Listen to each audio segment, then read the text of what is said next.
these particular games. How do we judge quarterbacks in the NFL, right? We know how many years have we sat on this set and said Dak Prescott is good? Wait, he's a guy you can win with. You only get into the upper echelon in moments. This is one of those moments, one of those games.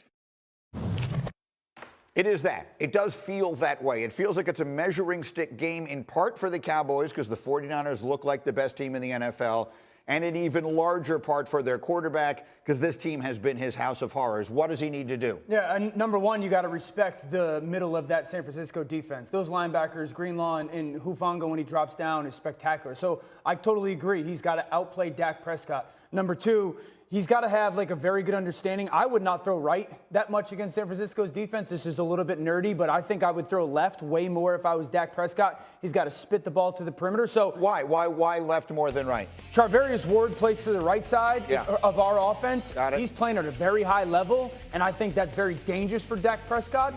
Diamador Lenore plays to the left side, and he's good, but I don't think he's playing as high as Ward. So if I was Dak Prescott, I would throw it to the left side of the field way more. Again, that's very nerdy for everyone to pay attention to. But that's exactly where I would live. So absolutely outplay Brock Purdy. I agree with that point. Number two, CeeDee Lamb's got to have more explosive plays than Brandon Ayuk. Brandon Ayuk has become a number one wide receiver, and CeeDee Lamb is a number one wide receiver. But Ayuk's got way more explosive plays right now in my eyes when you watch the tape, and he's making more plays on a football downfield. CeeDee Lamb's a very good player. So, which one of those guys wins out on that? And then two, San Francisco is not only a talented defense, it is by far the defense that runs to the football best and tackles best. If Dallas doesn't win the yards after catch type of game versus San Francisco's defense, it's going to be hard to consistently move the ball and score points. Yeah, so there's the X's and O's piece of this, which is fascinating, and then there's the psychology piece of this. And I always turn to my psych major, Kimberly Martin, the psychology of this for Dak. We saw it starting right away Sunday. They're asking him immediately about it after their big win, and he's firing back. What is at stake psychologically for Dak in this game? I think this is a big must-win for the Cowboys from the standpoint of this is a show-me-who-you-are game. We know that Dak is a wonderful quarterback. We know that the Cowboys are a good team. On paper, you know that coming into most matchups, they're going to have the better roster, right? Except these are the moments. For me, this is almost bigger than a divisional game, only from the standpoint of this is a team that we have seen you can't get past. And as a locker room, as a franchise, Jerry even said it, they're a great team. We will see who we are, and we will see who the Cowboys are, because it's not just about regular season anymore for the Dallas Cowboys. They're going to have a good record. That's what always happens. But what are you going to do when you get to the playoffs? And this is a team that has stopped them the last couple of years in the playoffs. I think when you look at Dak Prescott and you look at this offense, they're going to have to run the football too, right? Even it's easier said than done, but you look at the last two matchups, and the Dallas Cowboys haven't had over 80 yards rushing. The San Francisco 49ers have possessed the football 14 more minutes than the Dallas Cowboys. Shout out to Himbo, even though he's a stinky Phillies fan. And then you just called him in stinky? Yeah, Phillies fan. We'll get to that. Yeah, we're going to get to that a little later. But I think from an offensive standpoint, Dak Prescott is going to have to be that guy. And I talked about it, Greeny, this entire summer. Every time we came on here, what does Dak have to do? I don't care about what he has to do. But when it comes to those big moments, that's when I want to care about Dak Prescott.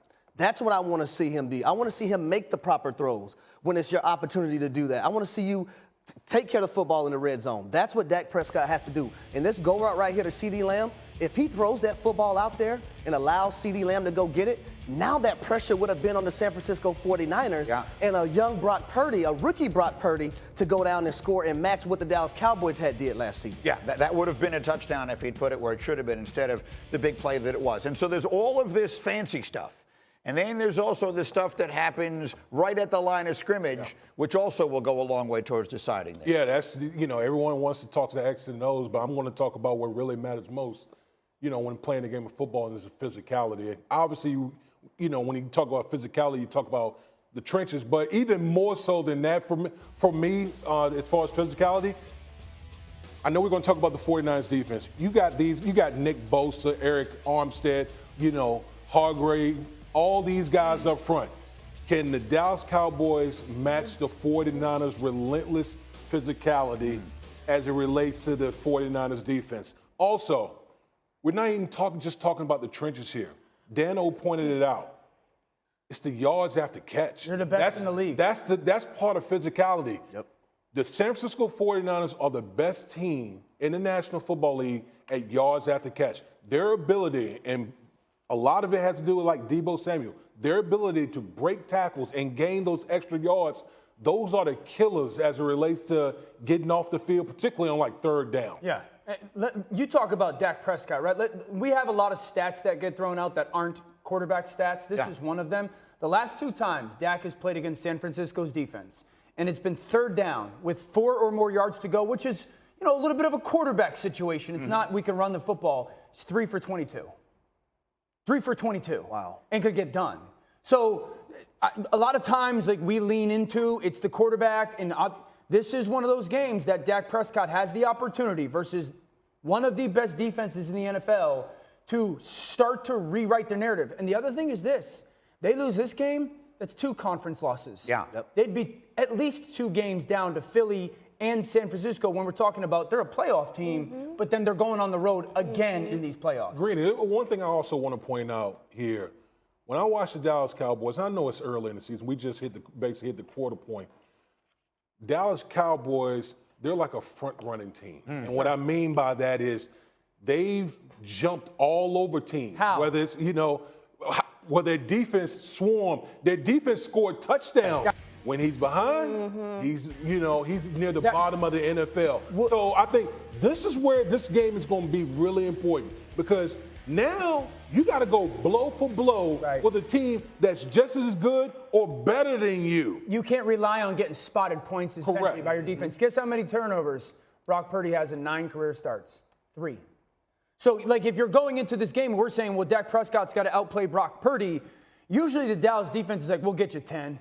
We'll get you 14 type of thing with our – you're not going to get it more than likely with Brock Purdy. He doesn't give the ball away. So now, to your point, like, they're going to have to go and blow for blow when it comes to not being reliant on getting some of the – and the thing with Dallas' defense, I would say, is this. That's a little bit different this year with San Francisco's offense. Dallas' defense hasn't been stretched sideline to sideline like San Francisco's is. It's going to stretch them. The way that they are stretching teams, 53 in the third, and the ball distribution – and then Ayuk's big play making down the field, I'm telling you, that's different about San Francisco's offense this year. And it's not just Deebo, though. It's George Kittle you have to tackle. It's Christian McCaffrey you're going to have to tackle. Keep going. Right? And it's Brandon Ayuk you're going to have to – Kyle Juszczyk. It's multiple guys from a defensive perspective if you're the Dallas Cowboys that you're going to have to be able to tackle in space. And because that's what San Francisco – they live off of that. They live off of, you know what, we're going to get the ball quickly to our guys, and 9 times out of 10, they bank on their guys winning, and they do. Let's put it as simply as we can. The 49ers, through a quarter of the season, have shown themselves to be the best team in the NFL.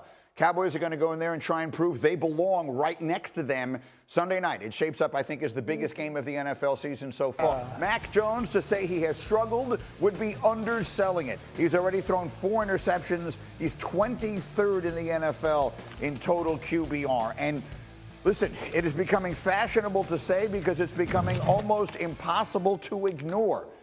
Dan, how much of the blame for what the regression that we have seen in Mac Jones from a very promising rookie season to what we are seeing now, how much of that do we have to put at the feet of his legendary head coach? Respectfully, a significant amount. Since they've drafted Mac Jones, give me one move that they've made that has been unquestionable that's going to make Mac Jones better. Outside of Bill O'Brien this year, one move. There hasn't been like this really big offensive line signing that's going to make them that much better. There hasn't been a perimeter player. You go, there we go. That's going to help. Obviously, last year was a complete disaster, and try to tell everyone about that. And I said this before the year, okay? Where do we honestly rank New England's skill position players in that conference? Indy, maybe better. Maybe Tennessee, but even Hop has made some plays down the field. So we're asking this third-year quarterback who's got his third offensive coordinator in 3 years, who had a defensive disaster as his play caller last year, to go take the jump, take the lead. Now, Mac Jones, you got to own some of your own stuff when it comes to your feet in the pocket. I talked about that Monday morning. They cannot throw the ball outside right now, and that's a little bit because of Mac's feet and a lot of it because they don't have people on the outside to win. But there hasn't been, outside of the signing of Bill O'Brien, I can't think of one addition to that offense that has made me think this is about Mac Jones and getting him better. That's right. And so here's the way I view this, and you tell me if this makes sense to you. When players do things that seem so uncharacteristic of them, this is exactly not what you would have thought Mac Jones's problem Bill O'Brien was said. going That was to be. the word he used. He was like, Mac made some decisions that were very uncharacteristic. Simply put, there's nothing on this offense, there's nothing on this roster, if you're a fan of the New England Patriots, that excites you. There's also nothing on this roster that if you're an opposing defense, that scares you, that you think, okay, what are we going to do to neutralize that? And I think Mac Jones, the question of where does Mac Jones go from here? Is he lost? No. He's still a good quarterback. We saw him display that as a rookie. But their season is lost because what is happening in New England can't be fixed overnight. And to me, the Mac Jones piece of this is really just the stepping stone to the Bill Belichick conversation here. Now, look, you started your career playing for Bill, and Bill deserves all the credit in the world. He is the most accomplished head coach in modern pro football history. And you know him better than any of the rest of us, having played for him. But lately, it feels like that whole "in Bill we trust" thing, all these decisions that we generally just give him the benefit of the doubt, it feels like a very long time since one of them turned out to work. For the first time in a long time, New England Patriots are irrelevant. Think about that. Yeah. The preeminent dynasty in the National Football League, they are irrelevant as it relates to the rest of the National Football League. And a lot of that has to do with Bill Belichick, the GM, not necessarily Bill Belichick, the coach. No one can deny, no one can deny his coaching acumen. I've always said he's a football genius, but the GM is killing the coach in Bill Belichick right now. That's literally what someone said to me yesterday. That's literally what's happening in New England. Someone in the league. The GM is killing the coach right now. And we know that, listen, we know he's aiming for that Don Shula all-time winning record, but, I mean, right now, the Patriots, like Daniel, everyone has said, there's nothing on this roster that scares anyone. They're 29. He is 29 wins shy of Don Shula to become the winningest coach in football history. Well, we always talk about how you have to surround these young quarterbacks with talent, right?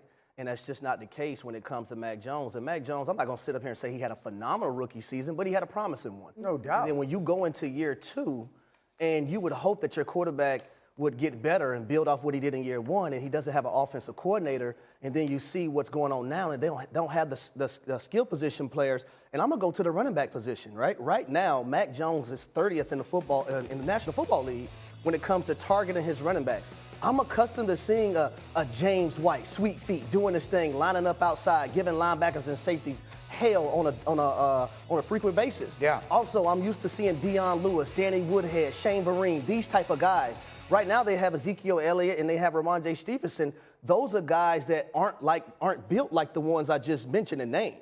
They're pounders. Let me say something seconds, real quick. Mac has to own his feet. They have to get better, okay?